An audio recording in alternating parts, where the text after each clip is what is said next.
اعوذ باللہ من الشیطان الرجیم بسم اللہ الرحمن الرحیم۔ مومنین، دوبارہ آپ کی خدمت میں حاضر ہو رہے ہیں۔ تو ہم گفتگو کر رہے تھے اہتمام دعا، کہ دعا کا ہمیں کس طرح اہتمام کرنا ہے، کس انداز میں ہمیں دعا مانگنی چاہیے، کب مانگنی چاہیے۔ یہ کوئی عام دربار نہیں ہے۔ اللہ کی بارگاہ میں کسی ٹائم بھی انسان جو ہے وہ حاضر ہو سکتا ہے۔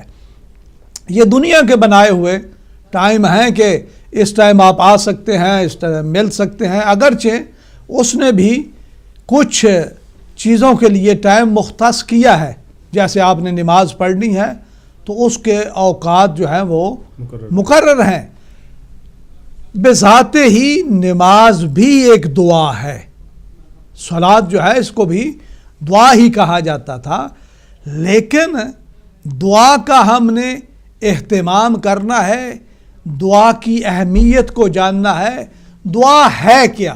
تو آئیے اب بات کرتے ہیں۔ انسان کا سرمایہ فخر ہے دعا۔ انسان کا سرمایہ فخر ہے دعا۔ عبادت کا جوہر ہے دعا۔ اپنے رب سے بندے کا راز و نیاز ہے دعا۔ اب دیکھیں کہ دعا کیا ہے۔ دعا کے متعلق علماء نے کیا بیان فرمایا ہے۔ مومن کا اسلحہ ہے دعا۔ الدعاء سلاح المومن، پیغمبر نے فرمایا ہے کہ مومن کا اسلحہ ہے دعا۔ اور اس وسیع کائنات میں جہاں انسان کسی بھی چیز کا مالک نہیں ہے، یہ اللہ کی کائنات اتنی بڑی وسیع ہے جس میں انسان کسی چیز کا مالک نہیں، لیکن دعا ایک ایسی چیز ہے کہ جس کے ذریعے بہت ساری چیزوں کا وہ مالک بن سکتا ہے۔ اس کے دامن ملکیت میں وہ در یکتا قدرت نے اسے عنایت کیا ہے، وہ ہے دعا۔ یعنی انسان کو ایک ایسا در یکتا اللہ سبحانہ و تعالیٰ نے عطا کیا ہے کہ جو چھینا نہیں جا سکتا۔ باقی چیزیں ممکن ہے کہ چھینی جائیں، لیکن دعا ایک ایسی چیز ہے کہ جو تم سے چھینی نہیں۔ ہاں، ایک طریقہ ہے کہ جب یہ بھی چھن جاتی ہے، وہ کب؟ کہ جب انسان اللہ سے غافل ہو جاتا ہے، جب اللہ کے احکام کا پابند نہیں رہتا تو انسان کو توفیق ہی حاصل نہیں ہوتی۔ لہذا انسان کو چاہیے کہ وہ ایسی صورت کو اپنائے کہ اس سے یہ اسلحہ چھینا ہی نہ جائے۔ کتنی عظیم ضرورت ہے مومن کی دعا، کتنا محتاج ہے انسان اپنے رب سے ہم کلامی کا، کتنی بڑی خواہش ہے مومن کی اس کی بارگاہ میں نیاز اور گزارشات پہنچانے کی۔ کتنا بڑا سرمایہ سکون ہے دعا۔ یہ مضطرب انسان کے لیے کتنا بڑا اسلحہ ہے۔ یہ انسان کے نفسانی و شیطانی دشمنوں سے دفاع کے لیے ایک بہت بڑا اسلحہ ہے۔ کتنا بدبختہ ہے وہ انسان جس کے پاس یہ ملکیت، یہ سرمایہ بھی نہ ہو۔ ہمارا درود و سلام ہو علی کے پوتے علی زین العابدین بن حسین پر، ہمارا درود و سلام ہو اسیر کربلا و شام پر، جس نے اپنی دعاؤں سے ہمیں نہ صرف طرز بندگی، حسن طلب، آداب، ریاض و نیاز سکھائے، بلکہ ان کے ذریعے نظریہ حق، عقائد اسلام، قوانین کائنات، اصول معاشرت اور لوازم اخلاق و کردار کی تعلیم بھی دی۔ یہی وہ اسلحہ ہے کہ جو انبیاء کی میراث ہے۔ اب کتنی چیزیں ہیں اس دعا کے اندر، اگر آپ نے غور کیا ہوگا۔ یقیناً کبھی بھی اس انداز میں آپ نے غور نہیں کیا۔ ہم سمجھتے ہیں کہ نماز تمام ہو گئی، بس اب دعا کو بھی مانگنے کی ضرورت نہیں۔ اگر مانگتے بھی ہیں تو بڑے عجیب انداز میں مانگتے ہیں۔ نہیں، اس انداز میں نہیں۔ بلکہ جب دعا آپ کی نماز تمام ہو جاتی ہے تو اس کی تمامیت جو ہے، اس کا مخ جو ہے وہ دعا کے اندر ہے۔ ہمیں چاہیے کہ ہم جب عبادت پروردگار کرتے ہیں اور اس سے فارغ ہوتے ہیں تو پھر ہمیں دعا کی طرف بڑھنا چاہیے۔ اور آپ نے دیکھا ہے کہ ہر نماز کے بعد کچھ نوافل ہیں، کچھ مستحبات ہیں اور کچھ دعائیں ہیں۔ مفاتیح الجنان کو دیکھیں، یہ ایک بہت بڑی کاوش ہے، ایک بہت بڑی محنت ہے کہ جس کو علماء نے بڑی ہی مشکلات سے اکٹھا کیا، ہمارے لیے ذخیرہ کیا اور پھر ہمارے سامنے رکھ دیا۔ ہمیں چاہیے کہ ہم ان کتابوں سے مستفید ہوں اور دعا کا اہتمام کریں۔ وہ گھر کہ جس گھر میں رحمت نازل نہیں ہوتی، وہ گھر کے جہاں نحوست ہی نحوست ہے، آپ اس دعا کا اہتمام کریں، اپنے گھروں میں دعا کا اہتمام کریں اور پھر دیکھیں کہ یہ بیماریاں کس طرح بھاگتی ہیں، یہ نحوست کس طرح دور ہوتی ہے۔ تمہاری مشکلات کا حل ہے اس کے اندر۔ اگر ہم چاہتے ہیں کہ ہماری مشکلات حل ہو جائیں، ہم ادھر ادھر تو ہاتھ مارتے ہیں، کبھی اس کے پاس جاتے ہیں، کبھی اس کے پاس جاتے ہیں، کبھی اس کے سامنے گڑ گڑاتے ہیں، کبھی اس کے سامنے گڑ گڑاتے ہیں۔ کیوں نہیں اس کی بارگاہ میں جاتے کہ جو اس پوری کائنات کا مالک ہے؟ ان اللہ علی کل شیء قدیر، یقیناً اللہ سبحانہ و تعالی ہر چیز پر قادر ہے، ہر چیز پر قدرت رکھتا ہے۔ تو ہمیں چاہیے کہ ہم اس قادر مطلق کی بارگاہ میں جائیں۔ ہم ان کی بارگاہ میں جانے کے لیے تیار ہیں کہ جن کے پاس کچھ نہیں ہے، بلکہ اگر کچھ ہے تو وہ بھی ان کا اپنا نہیں ہے، وہ بھی تو اسی نے دیا ہے۔ تو اگر وہ اس سے مانگ لیتے ہیں تو ہمیں کس نے منع کیا ہے کہ ہم بھی اس کی بارگاہ میں جائیں اور اس سے مانگے؟ پیغمبر اسلام فرماتے ہیں افضل عبادت امتی بعد قراءت القرآن الدعاء۔ جب آپ قرآن کی تلاوت کر لیتے ہیں تو اس کے بعد دعا مانگیں۔ یہ پیغمبر فرما رہے ہیں کہ میری امت کی بہترین عبادت ہے۔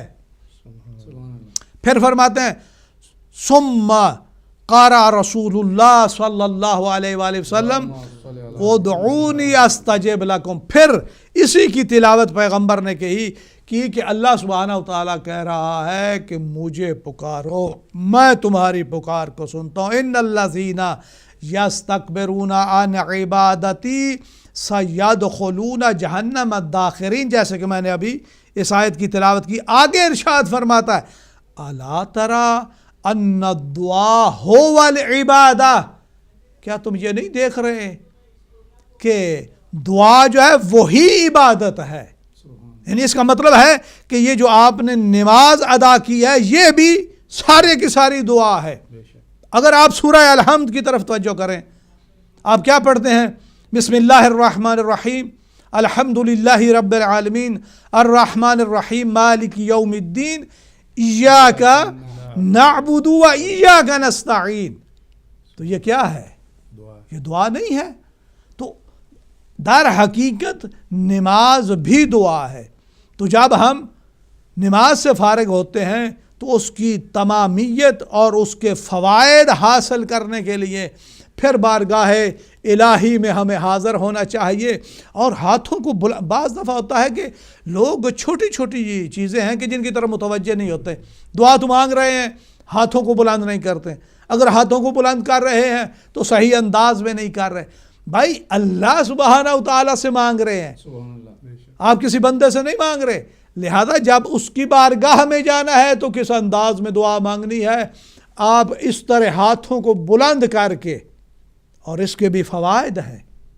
جب آپ اپنے ہاتھوں کو، یہ پوری کی پوری ایک ریاضت ہے، یہ جو ہم عبادت کرتے ہیں یہ در حقیقت ریاضت ہے۔ آپ نے دیکھا ہوگا علماء کو، مجتہدین کو، کتنی ان کی ایج ہو جاتی ہے لیکن ان کی کمر جو ہے وہ خمیدہ نہیں ہوتی۔ اس کا بھی ایک راز یہی ہے کہ وہ کثرت سے عبادت الہی کرتے ہیں، اور یہ بہت بڑی ریاضت ہے۔ انشاءاللہ ہم جب آگے درسوں میں جائیں گے تو یہ ساری باتیں ہم آپ کی خدمت میں ڈیٹیل کے ساتھ پیش کریں گے۔ پیغمبر اسلام محمد مصطفیٰ صلی اللہ علیہ وآلہ وسلم ارشاد فرماتے ہیں الدعاء مخ العبادہ، عبادت کا مخ جو ہے وہ دعا ہے۔ اللہ اکبر، آپ اندازہ لگائیں یہ جو حضرت انسان ہے اگر اس کے پاس مخ نہیں، دماغ نہیں تو وہ کیا ہے؟ تو اگر ہم عبادت تو کرتے ہیں اور اینڈ پہ دعا نہیں مانگتے تو پھر کیا ہوگا؟ اس عبادت کا بارے ہمیں سوچنا چاہیے کہ اللہ سبحانہ وتعالیٰ کتنا اہتمام دے رہا ہے اس دعا کو۔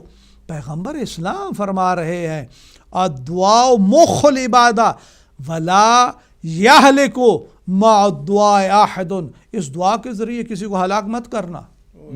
ہاں، دعا اس لیے نہیں ہوتی، بعض دفعہ ہوتا ہے کہ لوگ ایک طرف عبادت تو کر رہے ہیں اللہ کی بارگاہ میں جا رہے اور دوسری طرف لوگ بندوں کے لیے بد دعا کر رہے ہیں۔ بد دعا نہیں کرنی چاہیے، اللہ سبحانہ وتعالیٰ کو یہ قطعاً پسند نہیں ہے۔ دیکھیے نا کہ حضرت نوح علیہ السلام اللہ کے بہت بڑے نبی ہیں، کتنی عبادت کی، کتنی ریاضت کی، کتنی تبلیغ کی، اتنی تبلیغ کی کہ لوگ پتھر مارتے تھے اور اللہ کا نبی پتھروں کے نیچے دب جاتا تھا، اور جبرائیل آتے تھے وہ پر مس کرتے تھے اور وہ پھر تر و تازہ ہو جاتے تھے، پھر اللہ کی تبلیغ کے لیے نکل جاتے تھے۔ تو جب حضرت نوح علیہ السلام اس بات سے تنگ آ گئے، تبلیغ کر کر کے تھک گئے، تو کہا خدایا میری اس قوم کو غرق کر دے۔ کیوں؟ کہ اس لیے کہ یہ میری تو بات سنتے ہی نہیں ہے۔ تو وہاں پر علماء نے بیان کیا کہ اللہ سبحانہ وتعالیٰ نے ارشاد فرمایا کہ اے میرا نبی نوح ایک مٹی کا برتن تیار کرو۔ حضرت نوح نے اب نہ جانے کہاں سے مٹی لی، کہاں سے پانی لیا، اور پھر اس کو گوندا، اور گوندنے کے بعد اس سے ایک برتن تیار کیا، پھر اسے تیار کرنے کے بعد سکھایا، خشک کیا۔ جب خشک ہو گیا تو بارگاہ الہی میں التجا کی، پروردگار برتن تو تیار ہو گیا ہے۔ تو اللہ سبحانہ وتعالیٰ نے کہا اسے اٹھاؤ اور زمین پر دے مارو۔ کہا یا اللہ میں نے اسے بڑی مشقت سے، بڑی مشکلوں سے، بڑی محنت سے بنایا ہے۔ تو آواز قدرت آئی، نوح تو نے ایک برتن کو بنایا ہے اور اسے نہیں توڑنا چاہتا، اور جو میری اتنی مخلوق تو چاہتا ہے کہ میں انہیں غرق کر دوں۔ یعنی اللہ سبحانہ وتعالیٰ کو اپنی مخلوق پیاری ہے۔ اللہ قطعاً نہیں چاہتا کہ کوئی جہنم میں جائے، لیکن اگر کسی کو شوق ہے جانے کا تو ہم کیا کریں؟ اس کا علاج کر رہے ہیں۔ ہم عرض کر رہے ہیں کہ آپ اس طرف آئیں۔ اگر جہنم سے بچنا ہے تو اللہ سبحانہ وتعالیٰ نے یہ ایک ہمارے لیے اہتمام کیا ہے، ہمیں ایک طریقہ بتایا ہے اپنے انبیاء کے ذریعے، اپنے اوصیاء کے ذریعے، اپنے اولیاء کے ذریعے، صالحین بندوں کے ذریعے اللہ سبحانہ وتعالیٰ نے ہمیں بتایا ہے۔ پیغمبر اسلام محمد مصطفیٰ صلی اللہ علیہ وآلہ وسلم لما سئل عن صحف ابراہیم، پیغمبر اسلام سے حضرت ابراہیم کے جو صحف تھے ان کے بارے میں پوچھا گیا، کان فیہا علی العاقل، کہ اس میں عقل مند کے لیے کیا تھا؟ تو فرمایا ما لم یکن مغلوبا علی عقل ان یکون لہ ساعات، کہ اگر کوئی عقل سے نیچے نہیں آنا چاہتا، مغلوب نہیں ہونا چاہتا، تو اس کے لیے 4 ایسے اوقات ہیں، ان اوقات کو اپنا لے تو بندہ وہ کامیاب ہی کامیاب ہے۔ کچھ ساعات بتائے ہیں، کچھ اوقات بتائے ہیں کہ ان اگر اوقات کو بندہ اپنا لیتا ہے تو اس کی مشکلات حل ہو جاتی ہیں، وہ مغلوب نہیں ہوتا۔ وہ کون سی ساعات ہیں؟ فرماتے ہیں ساعت یناجی فیہا ربہ عز وجل، ایک وہ وقت ہے کہ جس میں بندہ اپنے پروردگار کو پکارتا ہے۔ ایک وہ وقت ہے، یہ وہ وقت ہے کہ جس میں بندہ مغلوب نہیں ہوتا.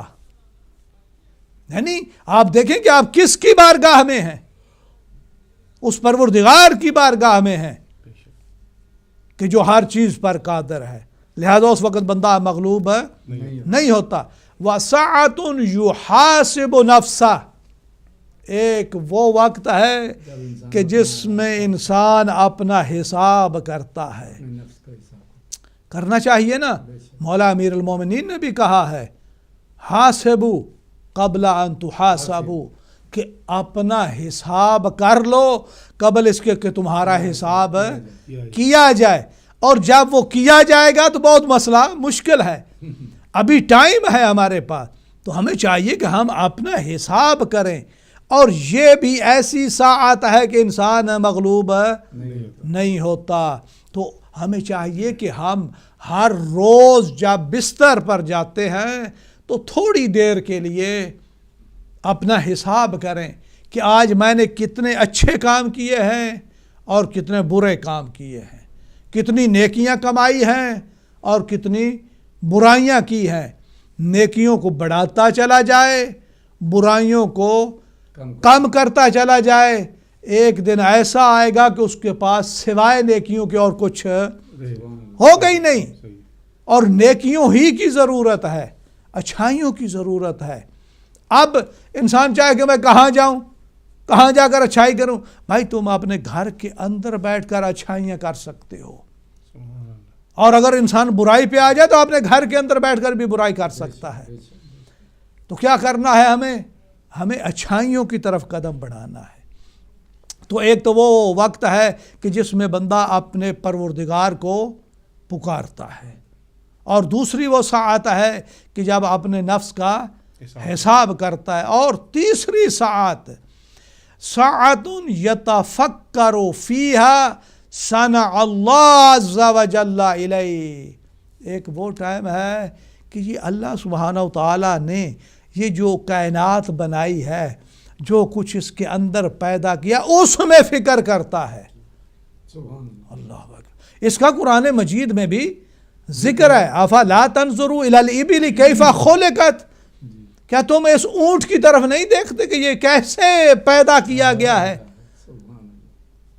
افلا تتفکرون افلا تتدبرون افلا یعقلون، یعنی مختلف انداز میں قرآن نے انسان کو اس چیز کی طرف متوجہ کیا ہے. تو ایک وہ ساعت ہے کہ جب بندہ اللہ سبحانہ و تعالی کی کائنات میں فکر کرتا ہے. اور یہ مسلمان کا شیوا ہے، مسلمان کو چاہیے. اور یہ کیوں حکم ہے؟ جب ہم ان چیزوں میں فکر کریں گے، غور کریں گے، تو پھر ہم اس ذات کو اس انداز میں مانیں گے کہ جس انداز میں پہلے نہیں مان رہے تھے. دیکھیں نا کہ ایک بندے کا ہمیں تعارف ہی نہیں ہے، ایک بندے کو ہم اس کی قیمت کو جانتے ہی نہیں. جب ہمیں پتہ چل جاتے ہیں کہ اس نے آئٹم بنایا ہے تو اس کی کتنی قدر ہماری نظر میں ہوتی ہے. یا ہم دیکھتے ہیں کہ یہ وہ فلاں بندہ ہے کہ جس نے جہاز بنایا ہے، تو پھر ہمیں اس کی قیمت کا اندازہ ہوتا ہے. تو اگر ہم اللہ سبحانہ و تعالیٰ کی معرفت حاصل کرنا چاہتے ہیں تو اس کی صنعات میں غور و فکر کرنا ہوگا. فقط یہ حضرت انسان جس کو اللہ سبحانہ و تعالیٰ نے پیدا کیا ہے، اگر انسان اپنے جسم پر ہی غور و فکر کر لے تو اس کے سامنے اتنی نعمتیں کیا کیا اشکار ہوگا کہ وہ کون ذات ہے کہ جس نے اس حضرت انسان کو پیدا کیا ہے. ایک وہ وقت ہے ساعت یتفکر فیہا صنع اللہ الیہ، اس میں بھی انسان مغلوب نہیں ہوتا. وساعت یخلو فیہا بحظ نفسہ من الحلال، ایک وہ ساعت ہے کہ جب وہ اپنے حلال کا جو حصہ ہے اسے ہی حاصل کرنے کی کوشش کرتا ہے، حرام کی طرف نہیں جاتا. تو جب بندہ حلال کرے گا تو اس میں کیسے مغلوب ہوگا؟ حلال میں برکت ہے. ہمیں چاہیے کہ ہم لقمہ حلال خود بھی کھائیں اور اپنی اولادوں کو بھی لقمہ حلال کھلائیں. آج ہمارے ہاں یہ جو مسائل پیدا ہو رہے ہیں، یہ جو مشکلات پیدا ہو رہی ہیں ہمارے گھروں کے اندر، ہم پیروں کی طرف، فقیروں کی طرف، وہ جعلی، وہ بھی جعلی. یہ جو پیر و فقیر بنے ہوئے ہیں یہ بھی جعلی ہیں، ان کے پاس کچھ نہیں ہے. آپ آئے دن میڈیا پر دیکھ رہے ہیں اور ان کا انکشاف ہو رہا ہے کہ کس انداز میں انہوں نے لوگوں کو بیوقوف بنایا ہوا ہے. آپ لوگوں ان کے پاس جاتے ہو، آپ اللہ کی بارگاہ میں کیوں نہیں آتے؟ اللہ کی بارگاہ میں آؤ.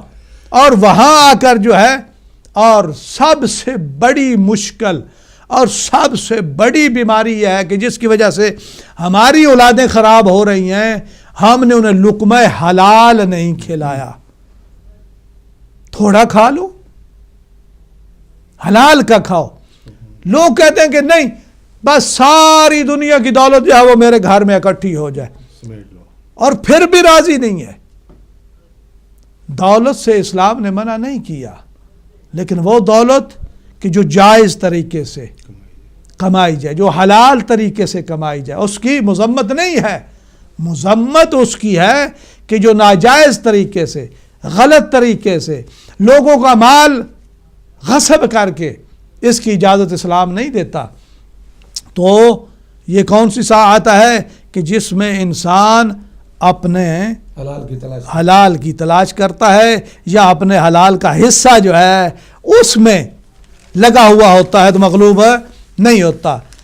فَإِنَّ هَذِهِ السَّاعَاتُ عَوْنٌ لِتِلْكَ السَّاعَاتِ، یہ لحظات، یہ جو گھنٹے ہیں، یہ آنے والے گھنٹوں میں تمہارے معاون ہوتے ہیں، تمہارے مددگار ہوتے ہیں. اللہ اکبر. یعنی اگر انسان تھوڑا سا سوچے تو اس کا وقت جو ہے وہ اس کی بھی مدد کرتا ہے. اور کچھ تو ایسے لوگ ہیں کہ جو مدد کا انکار کرتے ہیں، بڑے عجیب لوگ ہیں. نہیں جی یہ تو شرک ہے. حالانکہ آپ ان لوگوں سے مدد، وہ کہ جو آج تک شرک جنہوں نے رٹ لگائی ہوئی تھی، اب پاکستان کی طرف دوڑے ہوئے ہیں اور پاکستان سے مدد مانگ رہے ہیں. بھائی تم تو خود کہتے ہو کہ یہ شرک ہے. ایک صاحب تبلیغ کے لیے گئے ہوئے تھے، تو جب واپس آئے تو بیوی نے کہا کہ میں تو حاملہ ہوں. کہا میں تو تبلیغ پہ گیا ہوا تھا. آپ کیسے ہو سکتے؟ میں تو تبلیغ پہ گیا ہوا تھا. تو کہا کہ وہ قادر مطلق ہے، وہ تو دے سکتا ہے نا. کہتا ہے نہیں، وسیلے کی تو ضرورت ہے. بھائی جی خود منکر وسیلہ تھا، اب جب اپنی ذات پہ بات آئی تو فوراً کہہ رہا ہے نہیں وسیلے کی تو ضرورت، دیتا تو وہی ہے لیکن وسیلے کی ضرورت ہے. ادھر تجھے وسیلہ یاد آ گیا ہے، ادھر جب ہم کہتے ہیں کہ خود قرآن کا اعلان ہے وَابْتَغُوا إِلَيْهِ الْوَسِيلَةَ، کہ اللہ کی طرف جانا ہے تو وسیلے کو تلاش کرو. وہاں پر شرک کی رٹ لگانا شروع کر دیں، وہاں پر فتوے دینا شروع کر دیتے ہیں. نہیں میرے بھائی، اسلام آپ کا نہیں ہے، اسلام اللہ کا بھیجا ہوا دین ہے. پیغمبر اسلام نے اسے ہم تک پہنچایا ہے. تو ہمیں کیا کرنا ہے؟ ایسی ساعات کو اکٹھا کرنا ہے، ایسے لحظات کو اکٹھا کرنا ہے کہ جن میں ہم نہ نفس کے مغلوب ہوں نہ کسی اور سے مغلوب ہوں. مغلوب ہونا ہے تو فقط ذات الہی کے سامنے. وَاسْتِجْمَاعٌ لِقَلُوبِ وَتَوْضِيٌ لَهَا، اور یہی ساعات جو ہیں یہ کیا ہے؟ اکٹھا کرتی ہیں تمہارے دلوں کے لیے ان چیزوں کو جو تمہاری ضرورت ہوتی ہیں، اور پھر وہ پورے جسم میں ان کو بانٹتی ہیں. اگر ایک بندہ اپنی زندگی کو اس انداز میں اپنا لے اور پھر وہ انہی چیزوں کو اپنی فیملی میں بانٹے. ہم وہ چیزیں فیملی میں بانٹتے ہیں کہ جو اس کے لیے جسم کے لیے بھی ضرر دہ ہوتی ہیں، نقصان دہ ہوتی ہیں، اور عقل کے لیے بھی نقصان دہ ہوتی ہے، اور آخرت کے لیے بھی نقصان دہ ہوتی ہیں. ان چیزوں کا ہم زیادہ اہتمام کرتے ہیں. لیکن وہ چیزیں کہ جو بچے کی صحت کے لیے بھی ٹھیک ہوں، اس کے آخرت کے لیے بھی ٹھیک ہوں، اس کا ہم کم اہتمام کرتے ہیں. مسلمانوں کو چاہیے کہ ان چیزوں کا اہتمام کریں کہ جو انہیں اس دنیا میں بھی فائدہ دے اور آخرت میں بھی فائدہ دے۔ امام موسیٰ کاظم علیہ السلام، ہماری بات ہو رہی ہے اہتمام دعا کے بارے میں، تو امام موسیٰ کاظم علیہ السلام کیا ارشاد فرماتے ہیں؟ فرماتے ہیں اجتہدوا فی ان یکون زمانکم 4 ساعات۔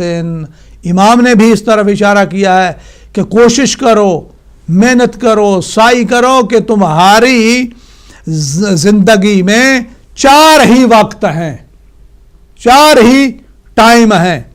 ساعت لمناجات اللہ، ایک وہ وقت ہے کہ جس میں آپ اپنے پروردگار سے مناجات کر سکتے ہیں، اس وقت کو حاصل کرنے کی کوشش کرو۔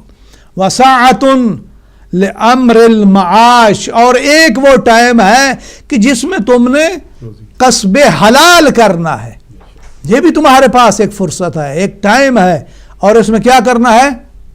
روزی، یہ بھی کیا ہے؟ عبادت ہے۔ لہذا اور پھر فرماتے وساعت لمعاشرۃ الاخوان والثقات الذین یعرفونکم عیوبکم، اور ایک وہ ساعت کہ جس میں تم نے اپنے ان بھائیوں کی طرف متوجہ ہونا ہے، تمہارے جو ثقہ ہیں، جن پر تمہیں اعتماد ہے، یعرفون عیوبکم، جو تم پر تمہارے عیبوں کو بیان کرتے ہیں۔ اللہ اکبر، ایسا دوست ہونا چاہیے کہ جو ہماری عیبوں کی نشاندہی کرے۔ مخلص ترین دوست وہ ہے جو تمہارے عیبوں کی نشاندہی کرتا ہے۔ وَيَخْلِصُونَ لَكُمْ فِي الْبَاطِنِ وَسَاعَةٌ تَخْلُونَ فِيهَا لِلَذَّاتِ فِي غیر محرمات۔ مومنین مومنات، ہمارا ٹائم ابھی جو ہے وہ ختم ہوا چاہتا ہے۔ انشاءاللہ اگلے وینسڈے کو 5 سے 6 بجے ہم دوبارہ آپ کی خدمت میں اسی اہتمام دعا کے ساتھ حاضر خدمت ہوں گے۔ آپ سے گزارش ہے کہ آپ ٹائم نکالیں اور ان باتوں کو سمجھنے اور کوشش کرنے اور ان پر عمل کرنے کی، تاکہ اللہ سبحانہ و تعالی آپ کی اور ہماری مشکلات کو آسان فرمائے۔ والسلام علیکم ورحمۃ اللہ وبرکاتہ۔